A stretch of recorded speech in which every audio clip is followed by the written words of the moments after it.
The NFL draft is only a couple days away, and so today I'm going to come at you with my second and final NFL mock draft. But before we get into the video, I want to take a quick second to ask you to please subscribe to the channel, ring the bell for notifications. It really helps us out. If you're a fan of the NFL, you'll love this channel as we release multiple NFL-related videos every Tuesday and Friday all year round.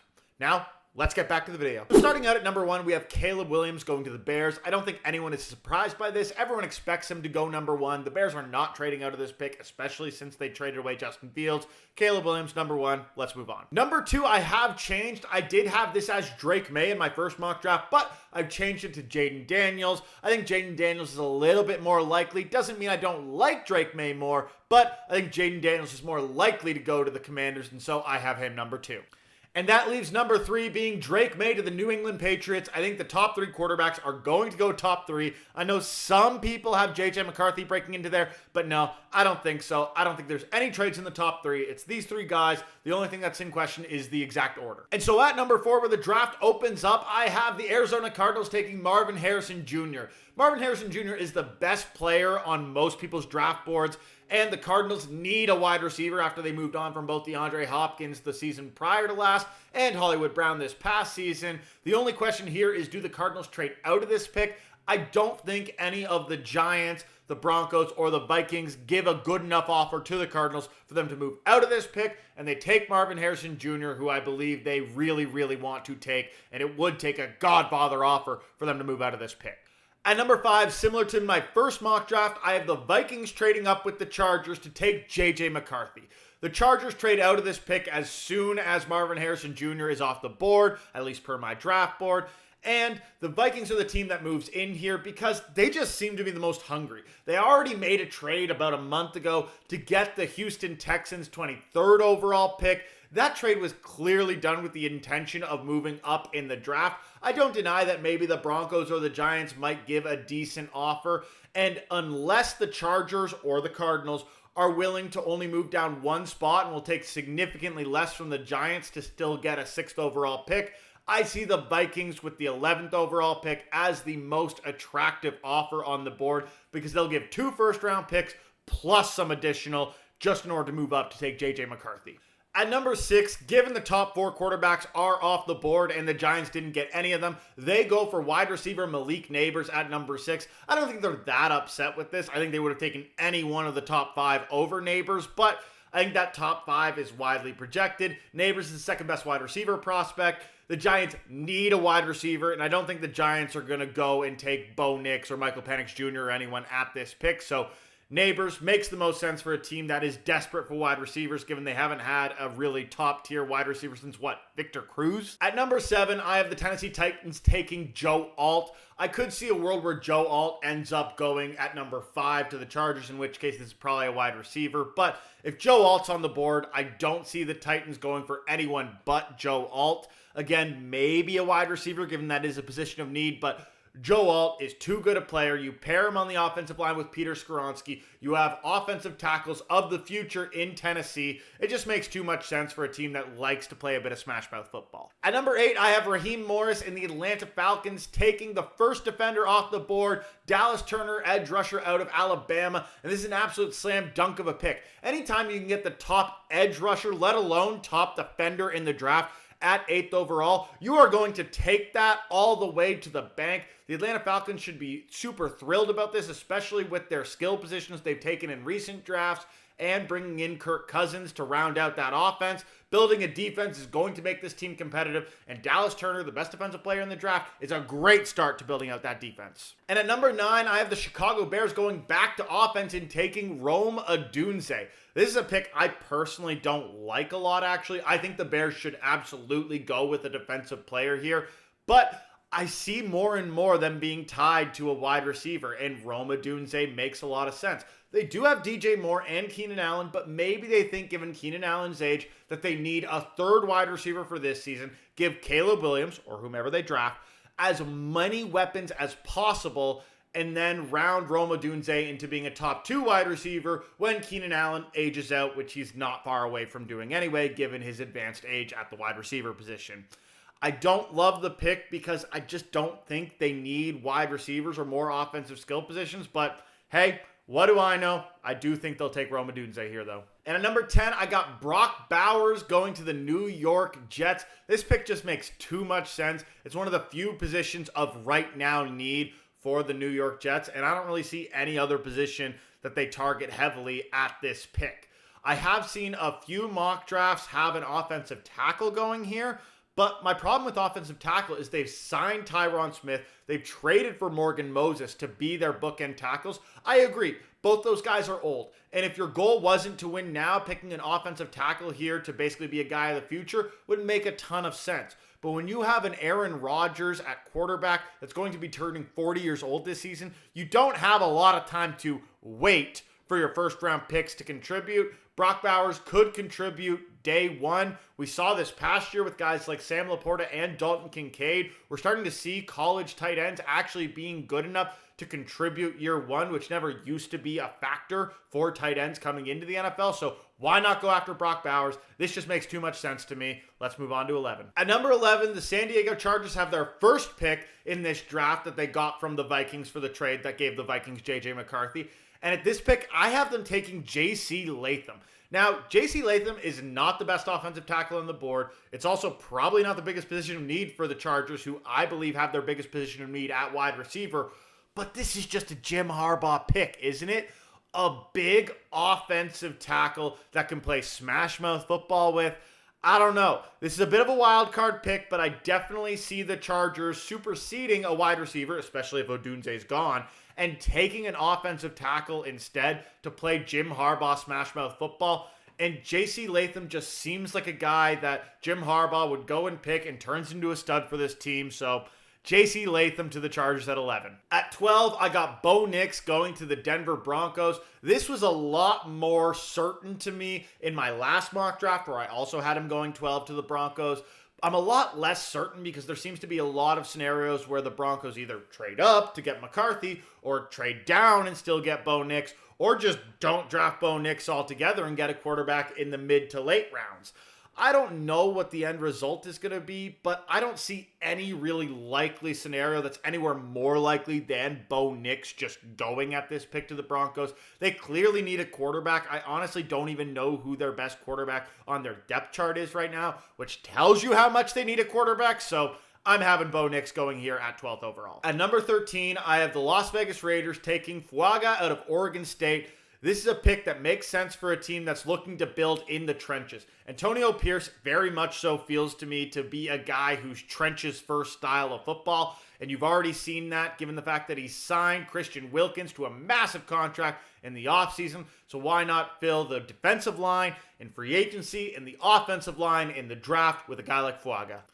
At 14, I have the New Orleans Saints taking Fashanu, offensive tackle out of Penn State. I think Fashanu could go higher in the draft than this, but I don't see any world where he drops past the Saints, who I think are enamored with him. I could see a world where the Saints move up a little bit to try to get a guy like Fashanu, but at the end of the day, when the Saints have as much cap-strapped situation as they are, I don't see them being able to trade later round picks to move up in a draft. They need to take as much advantage of quantity of picks as much as they can over quality of picks.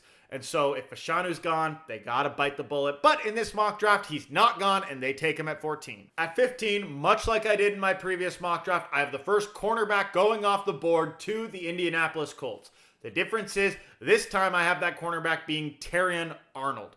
I had Quinton Mitchell going to the Colts in my last mock draft because he seemed to be very tied to the Colts. But as time has passed, it really seems that he was more so tied to the Colts just because he was the best cornerback available at that time to most people. But now Terrion Arnold's the best cornerback available at this time. And so I have them just taking the best corner available, and that's Terrion Arnold. At 16, I have one of my biggest risers in this mock draft, Jackson Powers-Johnson, going to the Seattle Seahawks. Now, Powers-Johnson is not the best offensive lineman remaining on the board, but he is the best interior offensive lineman. And that is what the Seattle Seahawks need. They have some solid tackles, they have some solid corners, some solid defensive linemen, solid wide receivers. They are solid all across the board. But what they're really missing is an interior offensive lineman. So why not get the best one off the board? And that's Powers-Johnson. At 17, I have my second trade of the first round, and that being the Rams moving up 2 spots with the Jaguars for the 17th pick to take Byron Murphy, interior defensive lineman. I have them moving up because at 18 is the Cincinnati Bengals, who I think could also really target a guy like Byron Murphy. And the Rams, I think, are more desperate. I know there's not a lot of tying to the Rams taking Byron Murphy. A lot of them have them going for Latu or for Jared Verse or another edge rusher.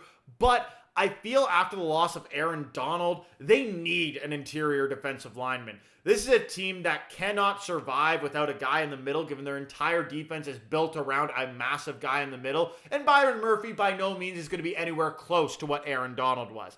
But he's as close as you're going to get at this point in the offseason, and so do everything you can to get this guy.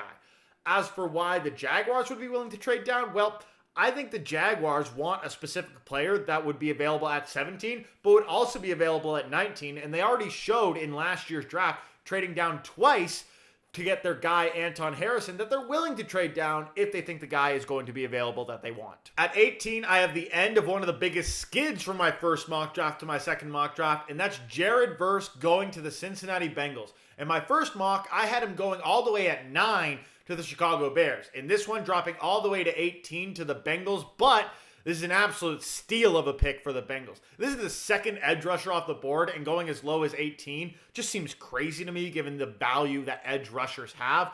But the Bengals could absolutely use Verse. He could be in a position of a rotation on that edge rush and then eventually take over as a full-time edge rusher as the Bengals start to need to lose some of their top guys, given they're going to have to pay guys like Joe Burrow with a higher cap hit, and potentially T. Higgins if they want to keep him around, as well as Jamar Chase when his rookie contract comes to an end in a year from now. And at 19, I have the Jacksonville Jaguars taking Quinion Mitchell. This is a guy I think they would have taken at 17 without the trade that I have mocked in this draft, but they get him at 19. They're still happy. They need a cornerback. This makes a ton of sense. Best guy on the board at the position. That's it. At 20, I have the Pittsburgh Steelers taking Amarius Mims. I don't think Mims is the best offensive tackle on the board here, and I don't think many people think he's the best offensive tackle on the board remaining, at least based on what my mock draft has been to this point in time.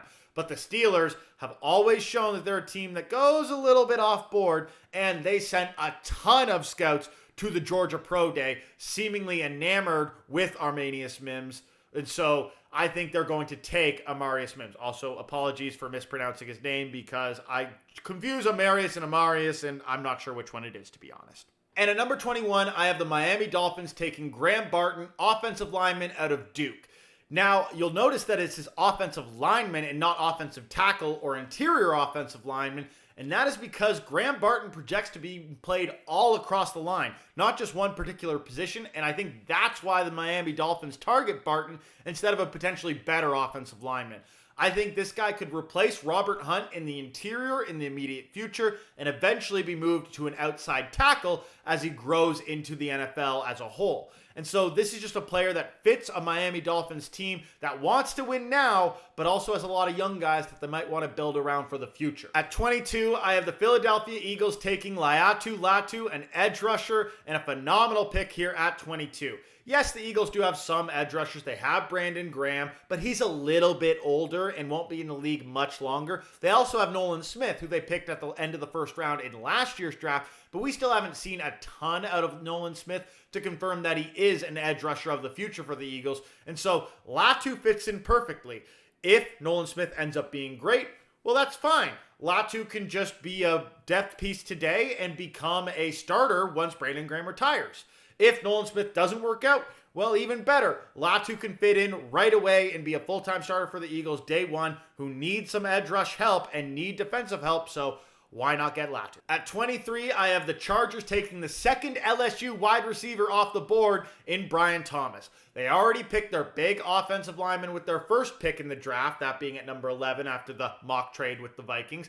And so now they go for a wide receiver, which I think is the biggest position of need for the Chargers. They cut Mike Williams in the offseason. They traded away Keenan Allen. And last year, they already showed a desire to have a wide receiver taking Quentin Johnson in the first round, but he hasn't worked out at all. So why not take another big-bodied wide receiver in Brian Thomas, who can replace Mike Williams and Keenan Allen, who were both also big-bodied wide receivers, an archetype that Justin Herbert seems to love in his wide receivers. And at number 24, I have Troy Fautanu going to the Dallas Cowboys. And Cowboys fans, rejoice if you are able to get an offensive lineman this good this late in the draft.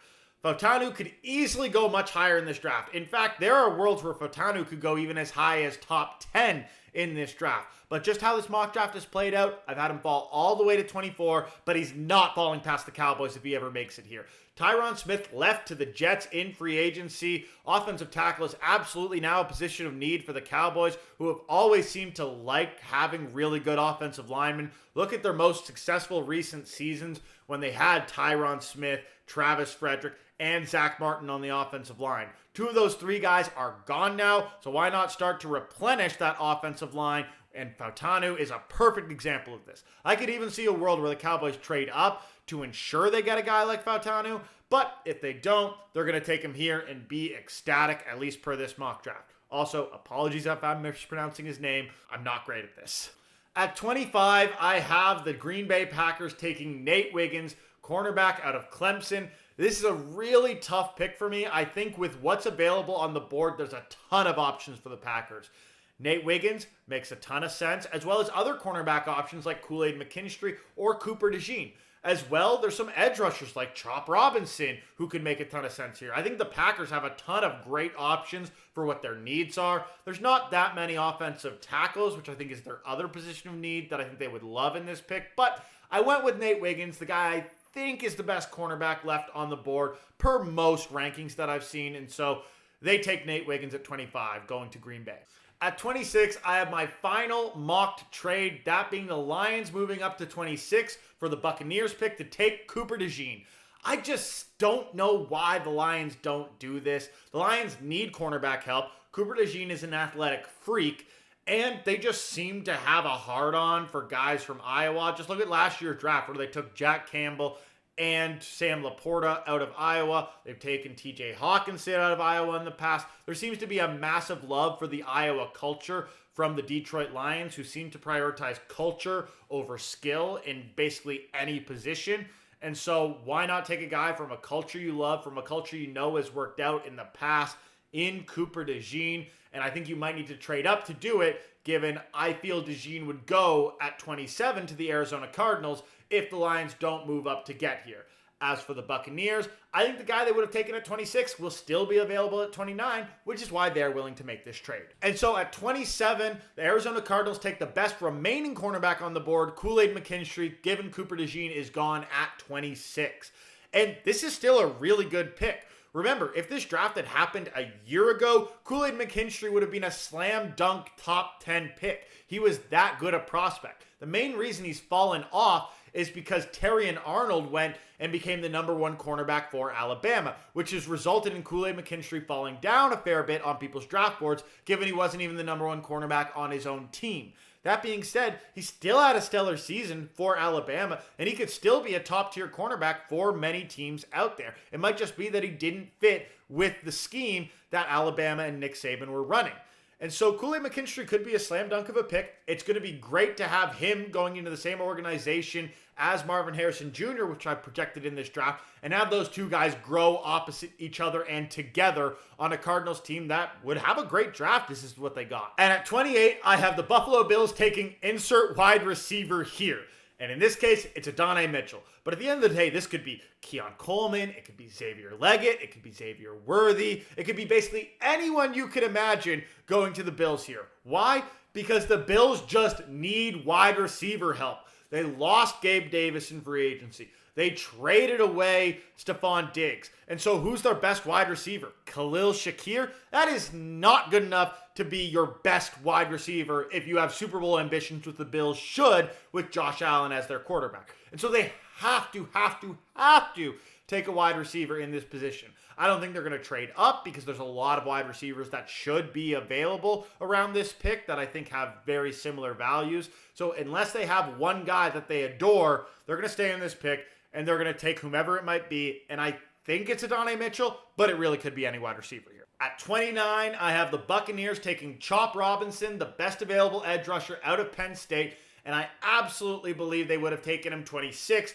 if they had picked in that pick instead of trading with the Lions like I have in this mock draft. Chop Robinson makes a ton of sense for the Buccaneers. They need an edge rusher, especially with Shaq Barrett leaving for the Miami Dolphins in the offseason. They don't have a ton of other positions of need, and so why not go and take the best edge rusher available? That is never a bad option for any team. At number 30, I have the Baltimore Ravens taking Tyler Guyton, another pretty big faller from mock draft 1.0 to mock draft 2.0 here. But the Ravens are going to be ecstatic to get an offensive lineman of Guyton's caliber. They already traded away Morgan Moses in the offseason. They really could use a better offensive lineman. And so picking up a guy like Guyton in the first round can absolutely help to improve this offense overall and keep it as good as it was last year when they were clearly the best regular season team, though they ran into the buzzsaw that is playoff Mahomes. And with the 31st pick in the draft, I have the 49ers selecting Jordan Morgan, offensive tackle out of Arizona. This is one of the toughest picks to predict because the 49ers could really go anywhere with this pick. They have no massive positions of need, and given they're in win now, they could just go for the best player available and slot them in wherever they see fit. The reason I have Morgan is because the closest thing to a position of need for this team is probably a right tackle, and so Morgan could slot in there and then eventually move to left tackle when Trent Williams, who is not a young man, eventually retires. And so this pick could be a pick for today and the future, so it makes the most sense, but there's nothing that makes a ton of sense given how good the 49ers already are. At 32, with the final pick of the first round, I have the Kansas City Chiefs taking Troy Franklin.